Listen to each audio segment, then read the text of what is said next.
Welcome to Picks with the Professor, the show where a real statistics professor gives you sports betting tips. I'm your host, Professor Sides. For the latest updates, information, and picks, you can follow me on Twitter at Professor Sides. This Major League Baseball playoff episode covers every game scheduled to be played on Friday, October 7th, 2022. This is game one of the Wild Card Series, and I'm going to talk about series prices in this episode as well. In case you're new here, I've built a mathematical model for win probability using hitter and pitcher projections I've created in order to make one money line or run line pick on every game that's played 7 days a week. And there's usually no Sunday shows, but for now, the plan is to give you a show for every day of the playoffs. These are all big, fun, important games. So I'm going to try to get a show out for every set of playoff games. Please note these probabilities assume normal starting lineups shouldn't be an issue in the playoffs and use current rosters up to the time I started recording. Biggest thing to consider here would be injuries. Do my best to talk about those with what we know. Otherwise, we're just going to assume normal starting lineups. What will be shown on the banners are some thresholds for A and B grade plays so you can make the best possible decisions based on the current odds in the books you do business with. I'll also talk about that as well. The goals for this episode are to share some key information about these games, give you some things to think on, and explain why these plays are being made in order for you to come up with picks that you are comfortable with.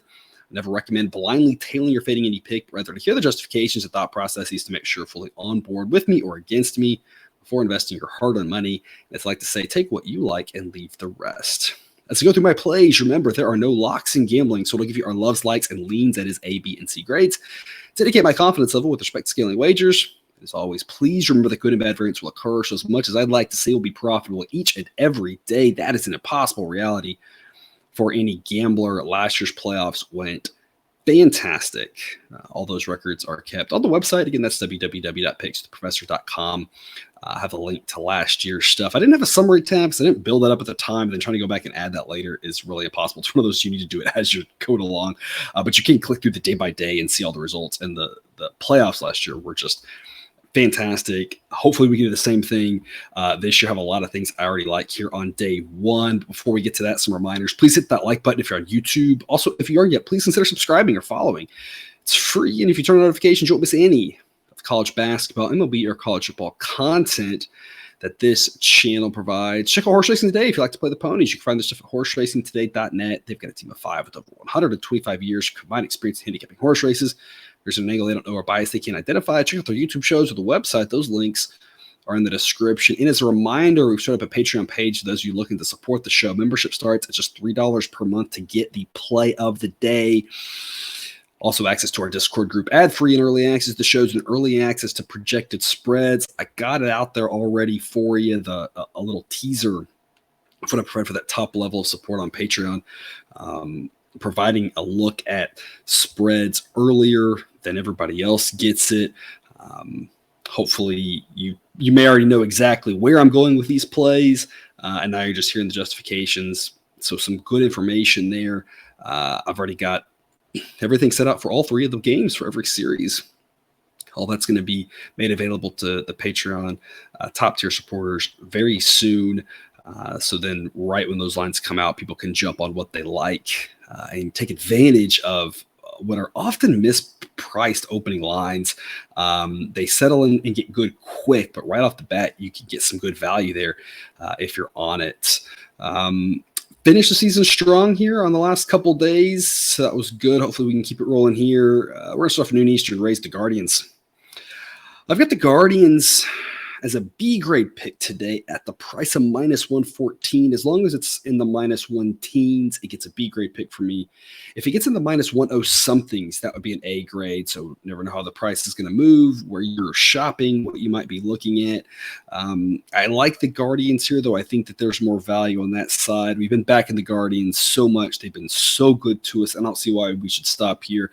I just think the price is a little bit too steep to give an A grade against a pitcher as solid as Shane McClanahan is. Obviously, Justin Bieber is really good in his own right. I mean, I've got both these guys up at the top here with regards to starting pitchers. They're both fantastic. Really just nothing much to say about them. I mean, both of them have underlying metrics that say their ERA should be below 3, which is incredible. Both these teams' relievers are pretty good. The Rays relievers were really up and down all season based off who was in that bullpen, but as of now, they grade out pretty well. Cleveland's relievers grade out really well. Both offenses are about average. So really, it just comes down to this game's in Cleveland. I think Bieber might be a little bit better than McClanahan, not by a ton, but just by the smallest of margins. I do like those Cleveland relievers a little bit better, and I trust this Cleveland offense a little bit more than the Rays offense. So it's just a little here, a little there, a little there. Games in Cleveland. Sideline says it should be Guardians minus 121, so minus 114 gets a B grade pick. Weather-wise in this one, we're going to be in the mid-50s for the entirety of this game. Even though it's in the day, we're going to have winds blowing almost 15 miles per hour in from left center field. It's going to be pitcher-friendly weather. Sideline says the total should be 5.3. I'm all over this under 6. It'd be weird to go under 5.5 because that's such a low number, but as long as the odds are okay, you're getting plus odds maybe. It's not the craziest thing to go under 5.5. I would probably want at least even money, though, if I was going that. I don't mind laying the minus 120 here for the under 6 when we have that push protection in case it does land something like 4-2. But I mean, this is just sets up to be a really quick and low scoring game with the fact that the pitching is going to be much better than the hitting from start to finish. Wind blowing in, cooler temperatures. This is probably my favorite under of this Friday. Not my favorite side of the day. I think the Guardians are a good investment, but I love this under here. With regards to this series price, projecting the pitchers that I do, and I'm not going to go through them all because I'll just be reading pitchers, but if you want to see who I'm projecting for each game, that is available in the Google Sheet. So just click that link. It's in the show description. You can see who I'm projecting. I'll update this as it goes along because we don't necessarily know for all these games exactly who's going to start for each game. Some teams have been a little more forthcoming. Some are kind of playing it closer to the vest. And there might be changes just based off what happens. You just never know when a manager's going to decide to use a starter in relief, especially in a short series like this. We've never seen this before, but even in divisional series, we'll sometimes see this where, a team's down, 2-1 in game 4, and they'll use multiple starters just to win the game. And then it throws the game 5 starter out of whack. So you just never know what's going to happen here. So again, using the projected pitchers that I have, Sideline says the Guardians should be minus 128 to win this series. The current price at BetOnline is minus 124. Again, sign up link in the show description there if you're looking to bet the same prices that I'm laying here on show. It's not a bad price. It's an okay price to be invested in the Guardians at minus 124. I wouldn't go higher than minus 130. I think that's really too extreme if you're betting a series. If that's the best you can get, I just play it game by game, and I'd probably just play it game by game anyway. In general, you have more options, you have more protection on injuries. It's just generally, there's not a ton of reason to lock your money up through the entire weekend here, given that now hopefully, maybe this is over, early Saturday or whatnot. But if this game does go to the third game, now you've tied up that money through college football games and some of the NFL games. So it's not a ton of value, a tiny bit of value. If I was going to play a series side here, I would take the Guardians again at minus 124. It's a little bit of value given that Sideline says it should be minus 128. Also, I do have the exact probabilities of winning in 2 and winning in 3. That's available to Patreon members as well. So something else to keep an eye out if that's something that you like to play in. But main thing today, I like this under. I like the Guardians to take game 1. I think there's a little bit of value. My favorite play, one I think is worth it. And again, if you're going to play a side here for the series, not a horrible investment to back the Guardians. Again, as long as the price is better than minus 130. 2:07 Eastern first pitch. Phillies at the Cardinals. The Phillies really backed themselves in the playoffs, but my goodness, when you look at the strength of their top 3 starters, you have to be a little bit afraid of them. And it had been the Brewers, who were going to say the same thing. Maybe not 3 starters, really more 2 with them. But the way Suarez is pitching is the 3 for the Phillies. Obviously, Wheeler, with a little bit of the injury, but I think they kind of played that a little possum here at the end of the season. He looked pretty good coming back from what I saw just watching him. I think he's good to go, and Nola's been fantastic all season. I mean, you got 2 of the best pitchers in baseball right there. So all this, a team that backed into the playoffs didn't look good down the stretch, but they got a decent offense, they got decent relievers, and they got some starters at the top. I mean, they're a scary team. Obviously, the Cardinals, pretty solid, but kind of up and down at times as well. The offense really carried them, but the offense can disappear at times as well. So it should be a very fascinating series. With regards to the series price, Sideline says that the Cardinals should be minus 104 favorites. The current price on BetOnline is Phillies plus 105. the tiniest of value if you really want to. But I mean, we talked about a 4-cent edge on the Guardians. This is a 1-cent edge that there technically is a tiny bit of value if you want to back the Phillies in the series at plus 105. But I definitely want plus odds in the Phillies. I wouldn't be backing the Cardinals at these minus prices. Now, this is the only one that I'm very questionable about game 3. It could be Wainwright. It could be Montgomery. It's probably a wash. I would project a little bit better with Montgomery. I'm projecting Wainwright, given his history with the team, but you just never know how they're going to use these guys. So it should be a tight series. Again, projecting almost 50-50 here. Maybe play the Phillies if you're playing a series, but it's just so tight. It's really not a great investment, in my opinion. I'd probably just pass on this series price. With regards to this game 1, weather-wise, we're going to be around 60 degrees to start, maybe low 60s to finish. And as you've heard me talk about, Busch Stadium in St. Louis, a very pitcher-friendly ballpark when the weather is not cooperating, can be pretty hitter-friendly in the summer when it's 90 degrees, 95 degrees, wind blowing out. Not going to be the case today here. We're going to have winds blowing in or across, but over 10 miles an hour. Should be a windy day here, kind of helping the pitchers a little bit with that wind and not high temperatures in a pitcher-friendly ballpark. Another low-scoring game. I'm going under 6.5 at even money here for this one. I think under makes a lot of sense. Sideline says 6.1. Quintana's a solid pitcher. Like I said, I really like what I've seen from Wheeler, but I think the Phillies should actually be favored in this game. I'm seeing sideline says minus 105. These offenses, I think the Cardinals offense might be a tiny bit better, but it's not by that much. Now, their overall season-long metrics are going to show that the Cardinals are a better team, but you have to remember the Cardinals didn't really have any injuries, and they really just rode 2 guys all season.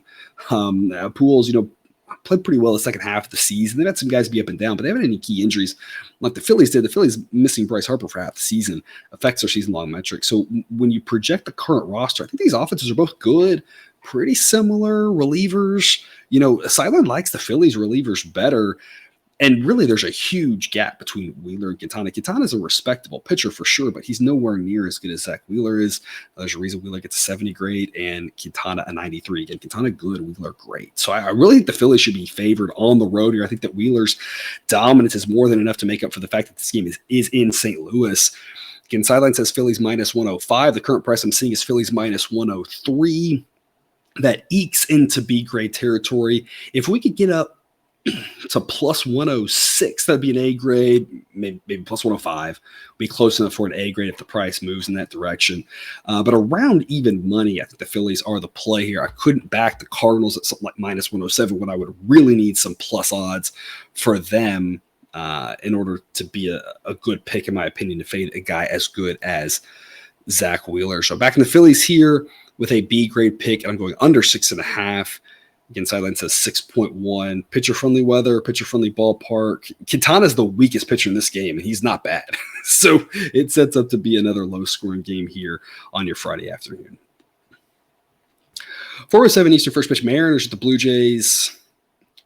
The Blue Jays have been a team that we faded a lot, and it worked out pretty well. Started backing them towards the end of the season. And that worked out pretty well, too. So we've kind of zigged and zagged and done okay here with the Blue Jays. We've been mostly backing the Mariners all season long. They kind of let us down a little bit towards the end of the season, but they really picked it up there at the very end and made us a lot of money here at the end if you stuck with them. I think this Mariners team is still really – I think this Jays team is still really good as well. This should be a fantastic matchup. The Mariners are not a team you really want to face in the postseason, given all the pitching they can throw at you. The Blue Jays – if Stripling's pitching well, kind of the same thing, not a team you want to face because they've got 3 arms, that can get it done in a pretty good offense. So this should be a really fascinating series. Projecting the roof closed, it looks like it's going to be a chilly day up in Toronto. Luis Castillo and Alek Manoah, 2 really good pitchers. Sideline says Castillo's a tiny bit better, but it's not by much. Reliever-wise, Mariners a huge edge in the bullpen, so that helps out Castillo because he can go hard for 6 innings, 5 innings, and be done and turn it over to a really good Mariners pen. Manoah, on the other hand, has a lot more on his shoulders. He has to be a little more conservative. He has to try to go 7. That Blue Jays bullpen just is not as deep and good as the Mariners pen. He can obviously do that I'm just saying it's a tougher task to do, as opposed to if he could just go out there and throw as hard as he can for 5 innings, it's a little bit easier for him to do that. So it's just a tougher task for Manoah is all I'm saying with that. Of course, the tougher task with regards to who you're facing falls for Luis Castillo. Like I said, this should be a fascinating series and a fascinating game here because, of course, the Blue Jays offense is better than the Mariners offense. But this Mariners offense, finally getting healthy, is now back to what we were playing them at the end of the summer, at the middle end of the summer, when we were riding them so frequently and they were doing so well for us, and that this offense is actually pretty good when it's fully healthy.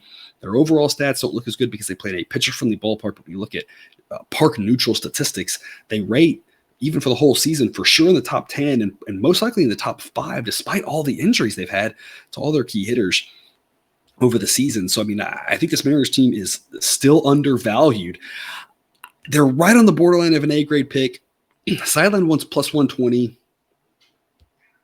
I'll play it at plus 119 as an A grade. I think it's close enough. The Mariners have been good to us all season, so I think let's stick with it. Plus odds here on the Mariners, it makes so much sense when this is really a coin toss game. Like I said, I think the fact that Castillo has that good bullpen behind him kind of cancels out with the Jays' edge on offense. Game's in Toronto, so maybe they should be slight favorites, but it's really small. Sideline says that should be Blue Jays minus 108. They should be the smallest of favorites. So plus 119 is pretty good value on the Mariners. I really like it in the plus 120s.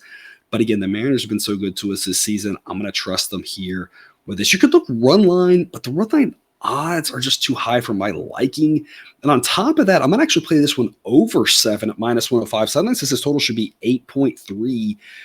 You do have two good starting pitchers, but the Blue Jays set of relievers is average across the league, and that's not good now that you're to the playoffs, because now you're talking about just mostly like all the good bullpens, really. But you got the Blue Jays having one of the best offenses in baseball, and the Mariners, like I said, a pretty solid one as well. Got a lot of offense in this in a hitter-friendly ballpark. And so I expect some runs here. I don't think, these two pitchers, it's always possible to have a low-scoring game. But, roof closed, good offenses, hitter-friendly ballpark, this could set up to be a more high-scoring game. And so that also makes run line just a little bit less appealing, getting that plus 1.5, knowing that this could easily be a 2-3 run game on either side. Like I said, it's kind of a coin toss game, but a coin toss game at plus 119 is valuable. Even in the playoffs, we're down to a fewer games, but we're still thinking the same thing. If we get 10 of these in the playoffs that are coin toss type games at plus 120, and we go 5-5, that's going to make us money.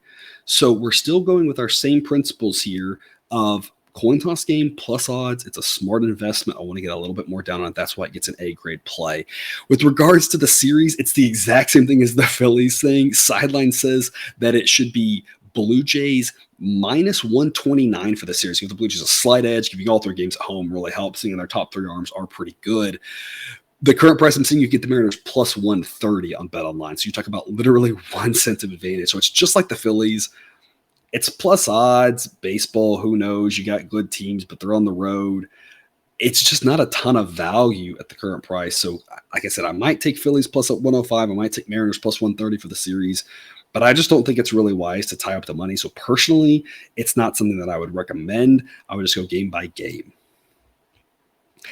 However, if you're going to play a series, my favorite series to play, and it's got some minus odds here, is actually the Mets.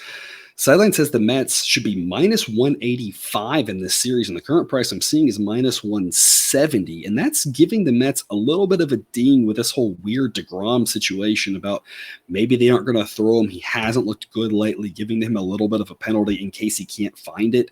Still think the Mets are the overwhelming favorite in this one. They've just got so much hitting and so much pitching, and the game's at home. I like the Mets to get it done. This is my favorite series price. If you're going to play one, I would play the Mets at minus 170. But I also like the Mets here just game by game, at least to start with. We'll see what the prices are on game 2 and game 3. But game 1, minus 145, offers some value. It's an A grade at that price. It just barely ekes into an A grade. Now, minus 145. Sideline says it should be Mets minus 161. They should be solid favorites here. As good as Darvish has been this year, and I've praised him every time he's pitched, it seemed like, here the last probably 2/3 of the season, Max Scherzer's still a better pitcher. He's got him beaten ERA, and when you look at the underlying metrics, it's not really a mirage. He's a better pitcher than you, Darvish. He's one of the best ones in baseball. I don't think I'm breaking any news with that. So the Mets have an edge there at starting pitcher. They have an edge with regards to the relievers. Sideline still thinks the Padres relievers are decent. I don't know. Maybe they are, but they've been really inconsistent all season. Maybe haters found it, but I just don't know how many good arms they've got. The scary thing with the Padres is if haters found it and they decide they can use them for multiple innings, they may kind of throw everything out and try to win the one game. Problem is they got to win two. So I'm not sure if that would make a lot of sense. They just don't have a lot of depth with the relievers. I like the Mets relievers better. They got arms for days back there in Edwin Diaz, of course. Been the best closer in baseball this season. And this Mets offense, I think, is on par with the Padres offense. I think both these offenses are great, but the Mets are going to have big edges pitching really all series, but especially talking about this game, they'll have a pretty big edge pitching probably every single inning of this game, unless they're down in the ninth inning. At that point, we're in rough shape anyway, right? So I like the Mets here at minus 145. That price gets it to an A grade. And with regards to total, it's borderline, but I'm going to take the under 6. I really want this to be plus odds, minus 101. I don't know, whatever. I guess it's close enough, right? What's the difference between plus 101 and minus 101? Sideline says 5.9. The weather for this just sets up. It's good offenses for sure, but I mean, you got Max Scherzer and the Mets bullpen, and it's just miserable weather here. We're talking about starting in mid-60s, but we're going to close around 60 degrees. We've got almost 15-mile-an-hour winds blowing in. It's the same thing we talked about in Cleveland. Strong winds blowing in. That's not good hitter weather. It's blowing in from left field, so it's going to affect all the right-handed hitters trying to pull. Really going to affect them. And a lefty, it's going to knock those balls down, push them foul, right? If you're hooking them, it's not good hitting weather. It's not fun to play when it starts. When it's low 60s and the wind's blowing, like the wind chill's pretty chilly. It's hard to get the body going. It sets up to be an under. And my deciding factor to go under on this one is I just think this is our best shot to go under because I really trust what Darvish has done all season in his pedigree, and I really trust Max Scherzer as well. I think there's a good chance with rested bullpens that both teams really, if it's a tight game, go out there and throw a lot of guys. It's different with the 3-game series, and with the 5 or a 7, you can be a little more aggressive.